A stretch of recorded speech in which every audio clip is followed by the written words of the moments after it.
How do you feel about zero tolerance in our schools, and how do you plan to work with the legislature in allowing common sense to prevail again in our schools? Mike? Zero tolerance on anything is a dangerous, slippery slope.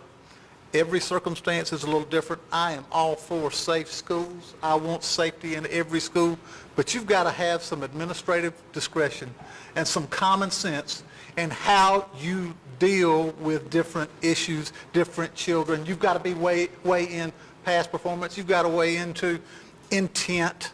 There's a big difference between the first grader with a Tweety Bird, little bitty tiny penknife that she got at Disney World, and a 12th grader who's mad at another teacher or student who brings in a butcher knife. Those are two different cases. A zero tolerance would have you doing the same thing for both of those kids. I think we can all agree that's a bad road to travel down. Richard? Well, again, as an individual who's personally had to deal with this, zero tolerance, is something that, we need to just kind of throw out. Let the adults do it on a one-to-one basis, because each situation is different. There are times where we look at with our kids, and again, even down in Irwin County, we had a kid who knew that he had his knife, had accidentally just put it in his pocket, but brought it to the administration, and they reported the child. They followed, quote, zero tolerance.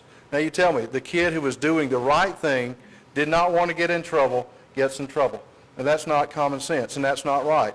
Because there are times that we as administrators need to just sit back and look at, and we need to evaluate our laws. And that's part of that audit process that we need to look at and make sure we put the right things and, and do the smart things.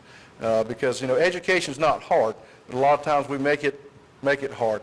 And I'll just kind of close, when I was growing up and starting my life, we had kids bringing deer rifles to school, and we never thought anything about it. So, you can take that for what it's worth.